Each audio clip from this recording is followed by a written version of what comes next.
BJP जीती है क्या? भाई साहब, मैं आपको काफ़ी समय से यही कह रहा हूँ कि हमारा जो वोटर है, वोटर की मैच्योरिटी को और वोटर की जो सेंटिमेंट है और जो फेथ है विकास में, उसको कभी भी आप अंडर एस्टिमेट मत करिए। जो दिल्ली के जनरल इलेक्शन में 2024 में और इसके बाद ये जो कांग्रेस पार्टी झूठ और भ्रम फैला रही थी, वो तोड़फोड़ की बात कर रही थी। कांग्रेस के युवा नेता क्या कह रहे थे कि मैं फटाफट खटाखट मैं ये कर दूंगा, मैं रीडिस्ट्रीब्यूट कर दूंगा, मैं कास्ट पे बेसिस पे, ये सब डिविसिव एजेंडा था। हरियाणा के वोटर ने इस समय बिल्कुल स्पष्ट कर दिया है कि वोट उनकी स्टेबिलिटी और कंटिन्यूटी के लिए है। और जो विकास का काम माननीय प्रधानमंत्री जी ने पिछले 10 साल में किया है, जो पिछले 100 दिन पहले जो 100 दिन थे उसमें हुआ है, इसका सबका असर हरियाणा में पड़ा है। दूसरा मैं आपको बताना चाहता हूं, कांग्रेस की स्ट्रैटेजी आप देखिए और उसके साथ जो लोग जुड़े हुए हैं। एक आम आदमी पार्टी जो दिल्ली की राजनीति में एक्टिव है, उन्होंने 90 सीट हरियाणा में थी, 90 सीट जम्मू एंड कश्मीर में है, उनका एक एमएलए जीता, उसकी परसेंटेज निकाल लिए 180 में से एक। कोई भी सीट हरियाणा में उनको नहीं आती लगती है, ठीक है। और हमारी जो वोट है हरियाणा के इस चुनाव में पिछली बारी से ज्यादा है। अब फाइनल आंकड़ा पता नहीं आया नहीं है, जो मैं सुन रहा हूं 51 हमारे होंगे, 3 इंडिपेंडेंट्स हमारे साथ होंगे 90 में से। कांग्रेस पार्टी ने उसके बाद जो कहा, जब उनकी पक्ष में नहीं आता है रिजल्ट, तो कभी ईवीएम के साथ लड़ाई करते हैं वो, फिर कहते हैं कि इलेक्शन कमीशन डिले। अरे भाई, इलेक्शन कमीशन के अपने प्रोसीजर हैं। ये आप मैच्योरिटी पॉलिटिकल डिस्कोर्स में उन्होंने पहले ही तय कर दिया था, उनकी एक स्पोक्स पर्सन है, अगर 20 सीट से ज़्यादा आ गई हरियाणा में तो मैं ये कर दूंगी, अगर ये हो गया तो मैं ये कर दूंगी। देखिए, जहाँ पे इनकी सरकार बनी भी है, अब मैं आपको बताता हूँ, कर्नाटक और हिमाचल।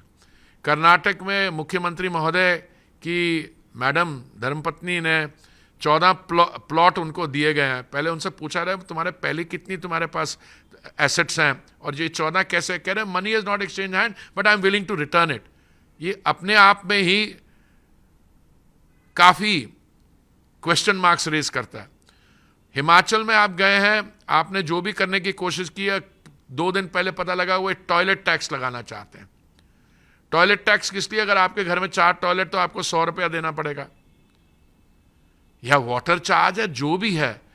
आप जहां पे भी ये सत्ता में आते हैं ऐसी चीजें करते हैं।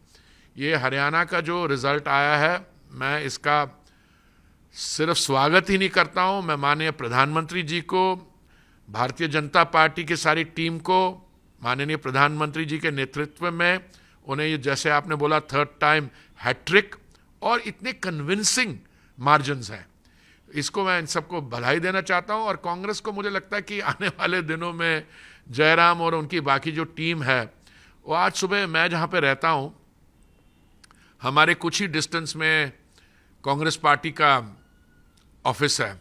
सुबह से पटाखे चल रहे थे और जलेबियां बंट रही थी। पहले तो उनसे ये पूछा जाए कि ये आप किसी भी डेमोक्रेसी में जलेबी की जो ये यात्रा होती है, थोड़ा ट्रेंड्स आने दो, थोड़ा होने दो, पॉलिटिकल मैच्योरिटी दिखाए। अभी इलेक्ट हुए नहीं, वहां पे ये शुरू हो गए कि कौन मुख्यमंत्री होगा, कई दावेदार बन गए। दलित कैंडिडेट वो नहीं होगा, महिला कैंडिडेट वो नहीं होंगे, कोई और होंगे, ताऊ जी आएंगे। देखिए, ऐसा है, इस समय हम सेलिब्रेट कर रहे हैं डेमोक्रेसी को।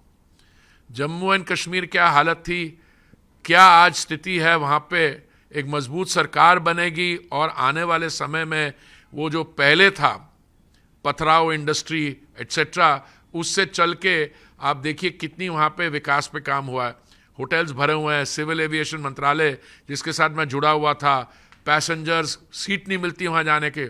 और हरियाणा वो कह रहे थे ये हो जाएगा। अब देखिए वो कहते हैं क्या,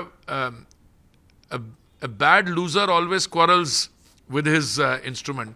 अभी तो आने वाले समय में देखिए कांग्रेस के अंदर और क्या क्या होती है, क्योंकि ये जो डिविसिव पॉलिटिक्स इन्होंने शुरू की थी, मैं इसका सेंसस करवा दूंगा, मैं उसका वो करा दूंगा। पहले उनके एक मेंटर हैं जो बाहर रहते हैं कि Bharat is not one country, ये अलग अलग लोग हैं, जो उत्तर के हैं वो पता नहीं कहीं से आए हैं, जो नॉर्थ ईस्ट वाले हैं वो चाइनीज़ हैं, ऐसी ऐसी बातें।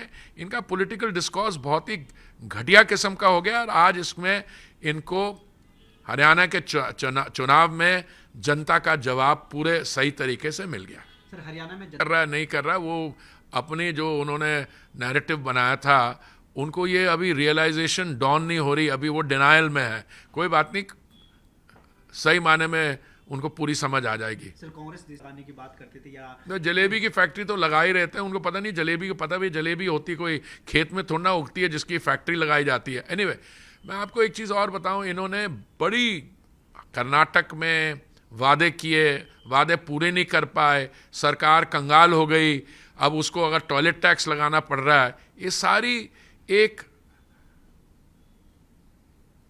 ऐसा किस्म का पॉलिटिकल डिस्कोर्स है, लोगों को घटिया तरीके से डिस्क्राइब करना। अभी पीछे इनके जो पार्टी के अध्यक्ष हैं वो कहीं बोलते बोलते उनकी तबीयत खराब हो गई, और उसके दौरान वो हमारे माननीय प्रधानमंत्री जी के बारे में उन्होंने कुछ ऐसे शब्द इस्तेमाल किए जो मैं जिसकी कड़ी निंदा करता हूँ, और खुद में ये भी कह गए अगर कांग्रेस आ गई तो आतंकवाद भी आ जाएगा, पता नहीं उसी भाषण में क्या और किसी और में। तो ये तो थोड़ा सा इस समय स्थिति उनकी जो है, मैं समझता हूँ उनको इंट्रोस्पेक्शन करनी चाहिए, और आने वाले समय में इसका असर सिर्फ हरियाणा में नहीं, हरियाणा के नहीं, नेशनल पॉलिटिक्स में भी इसका असर नज़र आएगा। हाँ, तो महाराष्ट्र में तो मैं शुरू से कह रहा, मैं तो ये भी कह रहा था कि हरियाणा में हमारी स्थिति इतनी ख़राब नहीं है। हाँ, सारे एग्जिट पोल्स, अब मैं एग्जिट पोल्स को क्या दोष दूँ। देखिए, मैच्योरिटी होती है इलेक्टोरेट में, वो अपना जो रिजल्ट होता है वो बैलेट बॉक्स से या ईवीएम से निकलता है, एग्जिट पोल से नहीं निकलता। Thank you. For exclusive and insightful videos, subscribe to our new channel ABP Live Premium.